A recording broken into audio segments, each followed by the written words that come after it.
Hi, എല്ലാവർക്കും നമ്മുടെ പുതിയ വീഡിയോയിലേക്ക് സ്വാഗതം. അപ്പോൾ ഇന്ന് നമ്മുടെ 9 മന്തിലെ ഒരു ഡേ ഇൻ മൈ ലൈഫ് എടുക്കാമെന്ന് വിചാരിക്കുന്നു. ഡേ ഇൻ മൈ ലൈഫ് അല്ല, ഡേ ഇൻ അവർ ലൈഫ് എടുക്കാമെന്ന് വിചാരിക്കുന്നു. എത്രത്തോളം എടുക്കാൻ പറ്റുമെന്നൊന്നും അറിയില്ല. കാരണം 9 മന്ത് ഇപ്പം ഏകദേശം പകുതിയായി. അപ്പം എപ്പോൾ വേണമെങ്കിലും നമുക്ക് ഇവിടുന്ന് പാക്കപ്പ് ചെയ്യാം. നമുക്ക് കംപ്ലീറ്റ് ചെയ്യാൻ പറ്റുമോ എന്നൊന്നും അറിയത്തില്ല.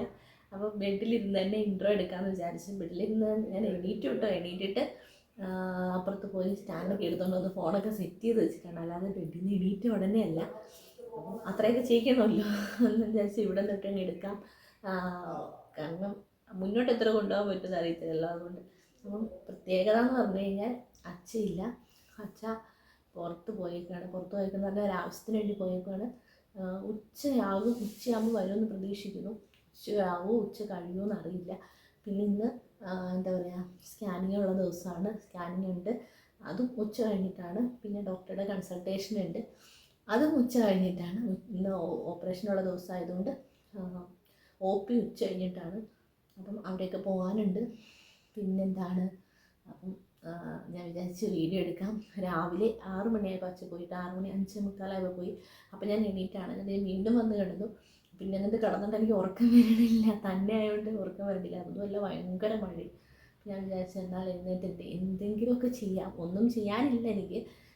എല്ലാം റെഡിയാക്കി വെച്ചിട്ടാണ് പോയിരിക്കുന്നത്. ഒരു കാര്യം ചെയ്തേക്കരുത്, ഒരു കപ്പ് വെള്ളം പോലും എടുത്തേക്കരുത് എന്നൊക്കെ പറഞ്ഞിട്ടാണ് പോയത്. എന്നാലും അച്ഛക്ക് ടെൻഷനാണ് ഈ സമയത്ത് ആരും ഇല്ലാത്തതുകൊണ്ട്. പിന്നെ പേടിക്കാനൊന്നുമില്ല, അപ്പുറത്തും ഇപ്പുറത്തൊക്കെ ആൾക്കാരുണ്ട്.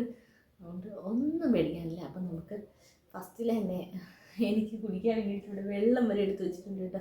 വെള്ളം കുടിച്ചിട്ട് ഞാൻ ബെഡിൽ നിന്ന് സത്യം പറഞ്ഞാൽ എണീക്കാറുള്ളൂ. പക്ഷേ ഞാൻ ഓൾറെഡി രാവിലെ അച്ഛൻ പോകാനായിട്ട് എണീറ്റപ്പം വെള്ളം കുടിച്ചു. അപ്പം ഞാൻ വെള്ളം കുടിച്ചുകൊണ്ട് ഇന്നത്തെ ദിവസം തുടങ്ങാൻ പോകണം കേട്ടോ.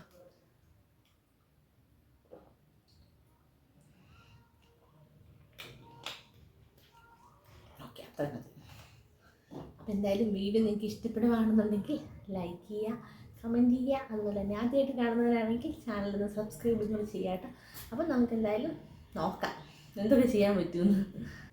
രാവിലെ എണീറ്റ് ഞാൻ കിച്ചണിലേക്ക് വന്നിട്ടുണ്ട്. അപ്പോൾ ഇന്നലെ നമ്മളല്ല അച്ഛ മറ്റേ ഇഡ്ഡലി ഉണ്ടാക്കാൻ വേണ്ടിയിട്ട് മാവൊക്കെ റെഡിയാക്കി വെച്ചിട്ടുണ്ടായിരുന്നു. അപ്പോൾ മാവൊക്കെ പുളിച്ചിട്ടുണ്ട്. അപ്പോൾ എനിക്ക് ഉണ്ടാക്കാൻ എളുപ്പത്തിന് ഉണ്ടാക്കി തന്നിട്ട് പോകാൻ വേണ്ടിയിട്ടാണ് കേട്ടോ ഇരുന്നത്. പക്ഷേ 6 മണിയായപ്പം പുളിച്ചില്ലായിരുന്നു. അതുകൊണ്ട് ആ പരിപാടി നടന്നില്ല. അപ്പം അച്ഛയും ഒന്നും കഴിക്കാതെ പോയി. പിന്നെ എനിക്ക് എടുക്കാൻ എളുപ്പത്തിന് മറ്റേ നമ്മുടെ ഇഡ്ഡലി പാത്രം എടുത്ത് ഗ്യാസിൽ വെച്ച് അതിന് വെള്ളമാക്കി വെച്ചിട്ടാണ് കേട്ടോ പോയിരിക്കുന്നത്. അത്രയും വെയിറ്റ് പോലും എടുക്കരുത് എന്ന് പറഞ്ഞിട്ട് പ്രത്യേകം പറഞ്ഞ് സെറ്റൊക്കെ വെച്ചിട്ടാണ് പോയിരിക്കുന്നത്. ഇതുപോലൊരു ഭർത്താവിന് ഇവിടെ കിട്ടുമല്ലേ. അപ്പം എനിക്കിനി ഇതിനകത്തേക്ക് കോഴി ഒഴിച്ച് വേവിച്ച് കഴിച്ചാൽ മാത്രം മതി. അതുപോലെ വേറെ ഉച്ച കഴിഞ്ഞിട്ട് പുറത്തുനിന്ന് ഫുഡ് കഴിക്കാം. അതായത് ഹോസ്പിറ്റലിൽ പോകണമല്ലോ, അപ്പോൾ പുറത്തുനിന്ന് കഴിക്കാം. ഒന്നും ഉണ്ടാക്കണ്ട, കഞ്ഞി ഒന്നും വെക്കണ്ട അതൊക്കെ പറഞ്ഞിട്ടുണ്ട്. ചുരുക്കി പറഞ്ഞാൽ എനിക്ക് പണിയൊന്നുമില്ല. പിന്നെ എന്തെങ്കിലുമൊക്കെ അവിടെ ഇവിടെയൊക്കെ നോക്കി നിൽക്കുമ്പോൾ നമുക്ക് കണ്ടാൽ ചെയ്യാമെന്നുള്ളതേ ഉള്ളൂ. കാരണം പേടിച്ചിട്ടാണ് കേട്ടോ, വേറൊന്നുമല്ല. പണിയെടുപ്പിക്കാതിരിക്കുന്നത് വേറൊന്നുണ്ടല്ല.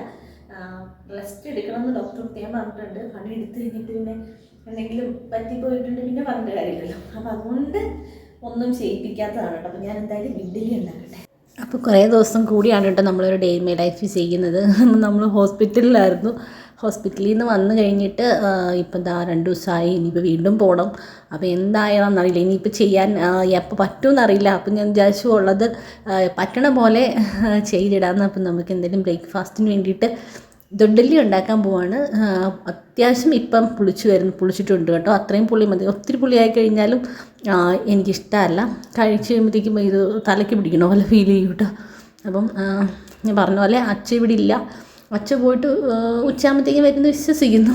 അതുകൊണ്ട് തന്നെ ആയതുകൊണ്ട് എനിക്ക് ഇത്തിരി ടെൻഷനുണ്ട്. ടെൻഷൻ എന്ന് പറഞ്ഞു കഴിഞ്ഞാൽ എന്തെങ്കിലും അത്യാവശ്യം വരുമോ എന്നുള്ള ഒരു ടെൻഷനാണ് കേട്ടോ. പിന്നെ നിങ്ങളുടെ എല്ലാവരുടെയും പ്രാർത്ഥനയും സപ്പോർട്ടും ഉണ്ട്. വീട്ടിൽ നിന്ന് തുരുതുരാ വിളിച്ചുകൊണ്ടിരിക്കുന്നുണ്ട്. അപ്പോൾ അങ്ങനെ എല്ലാവരും കുറേ കമൻറ്റ് ചെയ്ത് മമ്മി പോയതിനെക്കുറിച്ചൊക്കെ കമൻറ്റൊക്കെ ചെയ്തിട്ടുണ്ടായിരുന്നു. അതൊക്കെ കണ്ടു. അന്ന് കുഴപ്പമില്ല, നമുക്കറിയാം നമ്മുടെ സിറ്റുവേഷൻ. മറ്റുള്ളവർക്ക്, അതായത് പുറമേ നിന്ന് കാണുന്നവർക്ക് അറിയില്ലല്ലോ നമ്മുടെ കാര്യങ്ങൾ. അപ്പോൾ അതുകൊണ്ട് അതിനകത്ത് പ്രശ്നമൊന്നുമില്ല. കാണുന്നവർക്ക് എന്ത് കമൻറ്റ് വേണമെങ്കിലും ഇടാം, അതൊക്കെ എല്ലാവരുടെയും ഇഷ്ടമാണ്. പിന്നെ നമ്മൾ ശരിക്കുള്ള നമുക്ക് എന്താ ശരിയെന്ന് തോന്നുന്ന കമൻസൊക്കെ നമ്മൾ എടുത്തു. നമ്മുടെ ഡ്രസ്സെല്ലാം നമ്മൾ ഇവിടെ പാക്ക് ചെയ്ത് വെച്ചിട്ടുണ്ട്. കാരണം നമ്മൾ വീട്ടിൽ പോയി കഴിഞ്ഞാൽ പിന്നെ ഒരു 1 മാസം കഴിഞ്ഞെങ്കിലും വരുള്ളൂ. അപ്പോൾ പൊടി പിടിക്കാതിരിക്കാൻ വേണ്ടിയിട്ട് വെച്ചേക്കുന്നതാണ് കേട്ടോ. പിന്നെ കുറച്ച് നമുക്കിപ്പോൾ യൂസ് ചെയ്യാൻ വേണ്ടിയിട്ടുള്ളത് വെച്ചിട്ടുണ്ട്. അതെല്ലാം കവറിനകത്താക്കി വെച്ചു. ഇല്ലെങ്കിൽ അലമാര അല്ലാത്തതുകൊണ്ട് ഇതാവും, പെട്ടെന്ന് പൊടി പിടിക്കും. ബാക്കി ഹോസ്പിറ്റലിൽ കൊണ്ടുപോകാനുള്ളത് 2 ബാഗ് ഓൾറെഡി പാക്ക് ചെയ്ത് വെച്ചിട്ടുണ്ട്. പിന്നെ ഞാൻ ഇന്നലെ ടെൻഷൻ കയറിയപ്പം ആക്കി നമ്മുടെ ബക്കറ്റ്, സോപ്പ്, കപ്പും എല്ലാ സാധനങ്ങളും എടുത്തു വെച്ചു കേട്ടോ. അപ്പോൾ ഇനിയിപ്പം ഏതായാലും കാപ്പി കുടിക്കാമെന്ന് വിചാരിച്ചു. അപ്പം ഞാനിങ്ങനെ കട്ടൻ ചായ നേരത്തെ കുടിക്കുമായിരുന്നു, ഇപ്പം അങ്ങനെ കുടിക്കാറില്ല. പക്ഷേ ഇന്ന് എന്തോ ഒന്ന് കുടിക്കണമെന്ന് തോന്നിയിട്ട് എന്നാൽ കുടിച്ചേക്കാം എന്ന് വിചാരിച്ചപ്പോൾ നമ്മുടെ ഇഡ്ഡലി ആണ്ടെ ഇവിടെ റെഡി ആയിട്ടുണ്ട്. ഇനി അത് കഴിച്ചാൽ മാത്രം മതി. അപ്പം ഞാൻ ഇഡ്ഡലി കഴിക്കാൻ പോവാണ്. ശക്കലം പഞ്ചസാര എടുത്തിട്ടുണ്ട്. ശക്കലം വേറെ കറിയൊന്നും വെക്കാൻ പറ്റില്ല എന്നിട്ടാണ് കേട്ടോ. അല്ലാച്ചാൽ രാവിലെ എഴുന്നേറ്റ് ചമ്മന്തി അരയ്ക്കാൻ നോക്കിയപ്പം കറണ്ടും ഇല്ലായിരുന്നു. അപ്പോൾ അതുകൊണ്ട് പിന്നെ ഞാൻ വിചാരിച്ചു കുറച്ച് പഞ്ചസാര ആവാം, കുഴപ്പമില്ല. കൂടെ ഞാനൊരു കട്ടൻ ചായ എടുത്തിട്ടുണ്ട്. ഇത് രാവിലെ പതിവില്ലാത്തൊരു സംഭവമാണ്. പിന്നെ ഒരു കൊതി തോന്നിയിട്ട് എടുത്താണ് കേട്ടോ. ചായ എന്ന് പറഞ്ഞു കഴിഞ്ഞാൽ ഭയങ്കര ഇഷ്ടമായിരുന്നു. ഭയങ്കര ഇഷ്ടം എന്ന് പറഞ്ഞാൽ ഭയങ്കര ഇഷ്ടം. ചായ ഒന്നും കിട്ടിയില്ലെങ്കിലും വേണ്ടിയില്ല. ചായ വെറും ചൂടുവെള്ളമൊക്കെ ഒഴിച്ച് ഹോസ്റ്റലിലൊക്കെ ആയിരുന്നു. അപ്പം ചായപ്പൊടി ഇട്ട് കലക്കി കുടിക്കുന്ന സ്വഭാവമായിരുന്നു. ചായ ഭയങ്കര ഇഷ്ടമായിരുന്നു. പിന്നെ ഒരിടയ്ക്ക് അതങ്ങ് നിർത്തി. ഇപ്പം ഞാൻ വല്ലപ്പോഴും ഒക്കെ ഇച്ചിരിച്ച് ശക്കലം കുടിക്കാറുണ്ട്. അപ്പോൾ ഇതെന്തായാലും കഴിക്കട്ടെ. നല്ല പൂ പോലത്തെ ഇടും. അപ്പോൾ കാപ്പിക്കുടിയൊക്കെ കഴിഞ്ഞു. പ്രത്യേകിച്ച് എനിക്ക് പരിപാടിയൊന്നുമില്ല. പരിപാടി ഉള്ളതെന്ന് പറഞ്ഞാൽ 1500 ഗുളിക കഴിക്കാനുണ്ട്. അതായത് ബിഫോർ ഫുഡ്, ആഫ്റ്റർ ഫുഡ്, 10 മണി, 2 മണി, 6 മണി, വെളുപ്പിന് 2 മണി, അങ്ങനെയൊക്കെ പറഞ്ഞിട്ടാണ് എൻ്റെ ഗുളികയുടെ അളവ് കേട്ടോ. അപ്പം ഇന്നറിയാം കേട്ടോ, ഇത് കണ്ടിന്യൂ ചെയ്യണോ ആ ഗുളികയെല്ലാം ഞാൻ ഇനിയും കഴിക്കണോ. എനിക്ക് എല്ലാ ഗുളിക കഴിക്കുന്നതുകൊണ്ടാണെന്ന് തോന്നുന്നു. ഭയങ്കര ക്ഷീണമാണ് ചില സമയം, ഭയങ്കര ക്ഷീണം. പിന്നെ എനിക്ക് ഭയങ്കരമായിട്ട് ഞാൻ പറഞ്ഞു ഇച്ചിങ് ഉണ്ടായിരുന്നു. ദേഹം ഫുൾ ബോഡി എനിക്ക് ഭയങ്കര ചൊറിച്ചിലാണ്. അതിനും എനിക്ക് ഗുളികയുണ്ട്. ആ ഗുളിക കഴിക്കുമ്പോഴത്തേനും ക്ഷീണം ഒന്നുകൂടി കൂടും. പക്ഷേ കഴിച്ചില്ലെങ്കിൽ ഒരു രക്ഷയില്ലാട്ടോ. അത് കഴിച്ചിട്ട് പോലും എനിക്ക് രാത്രി കിടന്നുറങ്ങാൻ പറ്റുന്നില്ല. അതുപോലെ എനിക്ക് ചെറിയാണ്. അപ്പം കഴിഞ്ഞ ദിവസത്തെ വീഡിയോയിൽ പറഞ്ഞപ്പം കുറേ പേര് പറഞ്ഞായിരുന്നു അവർക്കും ഇങ്ങനത്തെ അനുഭവങ്ങൾ ഉണ്ട് എന്നുള്ളത്. ഈ ചൊറിച്ചിലൊക്കെ പ്രഗ്നൻസി ടൈമിൽ വരുന്നതാണ്. വയറൊക്കെ ചൊറിയും, പക്ഷേ ഈ ഫുൾ ബോഡി ചൊറിയണമെന്ന് ഞാൻ ആദ്യമായിട്ട് കേൾക്കുകയാണ്. ഡോക്ടറും പറഞ്ഞു ടൈമിൽ വരുന്നതാണ്, പേടിക്കാനൊന്നുമില്ല, അലർജി ഒന്നും അല്ല, ഈ ഒരു സമയത്തിൻ്റെ ആണെന്നാണ് പറഞ്ഞത്. ആദ്യം ഞാൻ വിചാരിച്ച് വെള്ളത്തിൻ്റെ ആയിരിക്കും, പിന്നെ വിചാരിച്ച് സോപ്പായിരിക്കും, പിന്നെ ഫുഡാണ്, അങ്ങനെയെല്ലാം വിചാരിച്ചു. പക്ഷേ ഇതൊന്നുമല്ല. കഴിച്ചില്ലെങ്കിൽ, ടാബ്ലറ്റ് കഴിച്ചില്ലെങ്കിൽ എനിക്ക് ഒരു രക്ഷയില്ല. കഴിച്ചിട്ട് പോലും ഒരു രക്ഷയില്ല കേട്ടോ. പിന്നെ എന്തെങ്കിലുമൊക്കെ പരിപാടികൾ ചെയ്യാനുണ്ടോ എന്ന് പോയി നോക്കട്ടെ. അല്ലെങ്കിൽ എന്തെങ്കിലുമൊക്കെ തിന്നുക, കിടക്കുക ഇതൊക്കെ. ഞാൻ ഒരു മുട്ട കഴിക്കാൻ പോവാണ്. മുട്ട ചില ദിവസമാണെങ്കിൽ രാവിലെ വീണ്ടും കഴിക്കും, ചിലപ്പോൾ കഴിക്കില്ല, ചിലപ്പോഴാണെങ്കിൽ ഒരെണ്ണം കഴിക്കും. ഒക്കെ ഒരു തോന്നുന്ന പോലെയാണ്, അല്ലാതെ പ്രത്യേകിച്ചൊരു ഡയറ്റോ കാര്യങ്ങളൊന്നും ഇല്ല കേട്ടോ. എനിക്ക് ഡയറ്റിൽ തോന്നുന്ന കാര്യങ്ങളൊന്നും അല്ല ഞാൻ കഴിക്കുന്നത്. എന്തെങ്കിലുമൊക്കെ ഞാൻ കഴിക്കും, അത്രേ ഉള്ളൂ. ഇത് കഴിക്കും. ഇനി കുറച്ച് തുണികളൊക്കെ മടക്കി വയ്ക്കാനുണ്ട്. അപ്പം എല്ലാം എപ്പോഴും അടുക്കി ഒതുക്കി റെഡിയാക്കി വയ്ക്കുവാണെങ്കിൽ നമുക്ക് എപ്പോൾ ആവശ്യം വന്നാലും ധൈര്യമായിട്ട് ഇറങ്ങി പോകാമല്ലോ. അതുകൊണ്ട് ഞാനെല്ലാം അന്നേരം എടുത്ത് മടക്കി വയ്ക്കും കേട്ടോ. ഇങ്ങനത്തെ ചെറിയ പണികളൊക്കെ ചെയ്യാൻ പറ്റുള്ളൂ. അപ്പോൾ ചെറുതൊക്കെ ചെയ്യും. ഞാൻ എൻ്റെ പ്രതീക്ഷ ഇങ്ങനെയൊന്നും അല്ലായിരുന്നു കേട്ടോ. ഒരുപാട് പണി ചെയ്യണം, അങ്ങനെ നല്ല രീതിയിൽ എക്സസൈസ് ചെയ്യണം, അങ്ങനെ ഇങ്ങനെയൊക്കെ ആയിരുന്നു. പക്ഷേ അതൊന്നും നടക്കത്തില്ല എന്ന് മനസ്സിലായി. ഇനിയിപ്പം അടങ്ങി ഒതുങ്ങി എവിടെയെങ്കിലും ഇരിക്കാൻ മാത്രമേ പറ്റത്തുള്ളൂ. അപ്പോൾ എല്ലാ തുണിയും മടക്കി വെച്ചേക്കുവാണെങ്കിൽ പിന്നെ ആ ഒരു ടെൻഷൻ ഇല്ലല്ലോ. ഇപ്പം നമ്മുടെ ചെടികളെ നമ്മൾ പിരിച്ചു വെക്കാൻ പോവുകയാണ്. അതിന് അച്ഛൻ ചെടിച്ചട്ടിയും മേടിച്ചുകൊണ്ട് വന്ന് അപ്പുറത്തെ പറമ്പിൽ പോയി മണ്ണ് എടുത്തുകൊണ്ട് വന്നു കേട്ടോ. നമുക്ക് മണ്ണില്ലെന്നുള്ള കാര്യം നിങ്ങൾക്കറിയാലോ, നമ്മൾ ഫ്ലാറ്റിലാണല്ലോ. അപ്പം 2 ചെടിച്ചട്ടി വാങ്ങിച്ചുകൊണ്ട് വന്നു. കാരണം അത് നന്നായിട്ട് വലുതായി നമ്മുടെ ചെടി. അപ്പോൾ അതുങ്ങളെ പറിച്ചു വെച്ചില്ലെങ്കിൽ നമ്മൾ ഹോസ്പിറ്റലിലൊക്കെ പോയി നമ്മൾ ഇവിടെ തിരിച്ചു വരുമ്പോഴത്തേക്കും അത് പോകും അല്ലേ.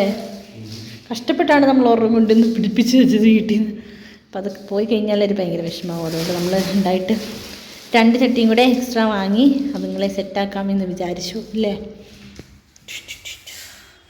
അപ്പം നമ്മൾ വെച്ചിരിക്കുന്ന ചട്ടി നിറഞ്ഞിങ്ങനെ നിൽക്കുക കേട്ടോ. അപ്പോൾ എന്നിട്ട് കുഴിച്ചൊക്കെ നേരം കാണിക്കാതെ നമ്മുടെ ചെടിക്കുട്ടൻ ഇതിനെ നമ്മൾ ഇതിനകത്തേക്ക് 2-ത്തിനകത്തേക്കും കൂടെ ആക്കി മിക്സ് ചെയ്യാൻ പോകണല്ലേ. അല്ലയോ അച്ചാച്ച, അച്ചച്ചാ ആദ്യക്കുട്ട വിളിക്കുന്നത്. ബാക്കിയുള്ള മണ്ണി നമുക്ക് ഇത് കുറച്ച് ഇതിനകത്ത് ഇടായിരിക്കും കുറേ മണ്ണ് അല്ലേ ഇതിനകത്ത്. പിന്നെ ആ കറ്റാർവാഴ ഇരിക്കുന്നതിനകത്തും കുറച്ച് മണ്ണ് കളയണ്ട, കഷ്ടപ്പെട്ട് എടുത്തുകൊണ്ട് വന്നല്ലേ. ആദ്യം എടുത്തുകൊണ്ട് വന്ന മണ്ണ് തേങ്ങില്ല കേട്ടോ, പിന്നെയും പോകാൻ തോന്നുന്നു. ഞാൻ പ്രഗ്നൻ്റ് ആകുന്നതിന് മുന്നേയും അതിന് ശേഷവും ഞാൻ വെറുക്കാത്ത ഒരു സാധനം ഉണ്ടെന്നുണ്ടെങ്കിൽ അത് ഇതാ മാങ്ങയാണ് കേട്ടോ. പച്ച മാങ്ങ. എനിക്ക് പഴത്തിനേക്കാളും ഇഷ്ടം പച്ച കഴിക്കാനാണ്. മറ്റേ ഉപ്പും മുളകും ഒക്കെ കൂട്ടി കഴിക്കാൻ ഭയങ്കര ഇഷ്ടമാണ്. അപ്പോൾ എനിക്ക് കൊതിയാന്ന് പറഞ്ഞുകൊണ്ട് എന്തായാലും മുളകൊക്കെ ഇവിടെ റെഡിയാക്കി വെച്ചിട്ടുണ്ട്. കുറച്ചേ കഴിക്കുള്ളൂ കേട്ടോ, ഇത് മുഴുവൻ ഞാൻ കഴിക്കത്തൊന്നുമില്ല, പേടിക്കണ്ട. മമ്മി കണ്ട ഇപ്പം എന്നെ ഇതിലിട്ട് ഓടിക്കും ഈ ഉപ്പും മുളകും കഴിക്കുന്ന. ഇത് മാത്രമാണ് ഞാൻ വെറുക്കാത്തൊരു സാധനം. അന്നും ഇന്നും എന്നും, അതായത് ആദ്യത്തെ 4 മാസം ഫുള്ള് ഛർദിയായിരുന്നല്ലോ. അപ്പം ആ സമയത്ത് ഒരു സാധനവും എനിക്ക് കഴിക്കത്തില്ലായിരുന്നു. പക്ഷേ ഇത് മാത്രം 2-3 എണ്ണമൊക്കെ ഞാൻ ഇരുന്ന് കഴിക്കുന്നുണ്ട്. എന്താണെന്നറിയില്ല, അത് പ്രഗ്നൻ്റ് ആയ സമയത്ത് തോന്നിയ കൊതിയല്ല കേട്ടോ, പണ്ട് മുതലേ ഈ സാധനം ഭയങ്കര ഇഷ്ടമാണ്. അപ്പം ഞാനിത് ഫിനിഷ് ചെയ്തേ. പുളി. നമ്മുടെ വീഡിയോ ഇത്രയേ ഉള്ളൂ. ഇതിൻ്റെ ഇടയിൽ ഞാൻ കുറേ പ്രാവശ്യം കിടന്ന് ഉറങ്ങി. എനിക്ക് ഗുളിക കഴിക്കുന്നുണ്ട്. ടാബ്ലറ്റ് 1-2 അല്ല കേട്ടോ, എണ്ണ തീരില്ല അതുപോലെ ഉണ്ട്. അപ്പോൾ അത് കഴിക്കുന്നതുകൊണ്ട് എനിക്ക് ഭയങ്കര ക്ഷീണമാണ്. അപ്പോൾ ഞാൻ കിടന്നുറങ്ങി, ബാക്കി എടുക്കാനൊന്നും പറ്റില്ല. ഇനിയിപ്പം നമുക്ക് ഹോസ്പിറ്റലിൽ പോകാനുണ്ട്. അപ്പം അച്ഛൻ വന്നു, അതുകൊണ്ട് ഇനി നമുക്ക് ഹോസ്പിറ്റലിൽ പോകണം. അതും ബാക്കി കാര്യങ്ങളൊക്കെ സ്കാനിങ്ങിൻ്റെ കാര്യങ്ങളൊക്കെ എന്താണെന്നുള്ളത് ഹോസ്പിറ്റലിൽ പോയിട്ട് വന്നിട്ട് നാളെ പറയാം കേട്ടോ. കാരണം ഈ സ്കാനിങ് വളരെ ഇമ്പോർട്ടൻ്റ് ആണ്. അതുകൊണ്ട് എനിക്ക് അത് ഓർക്കുമ്പോഴും നല്ല ടെൻഷനുണ്ട്. കുഞ്ഞുവാവയുടെ കാര്യങ്ങളൊക്കെ അറിയാനായിട്ട് എല്ലാവർക്കും ഉണ്ടാവുമല്ലോ ഒരു ടെൻഷൻ. അപ്പം ഭയങ്കര ടെൻഷനാണ്. ലാസ്റ്റ് സ്കാനിങ് ആണ്.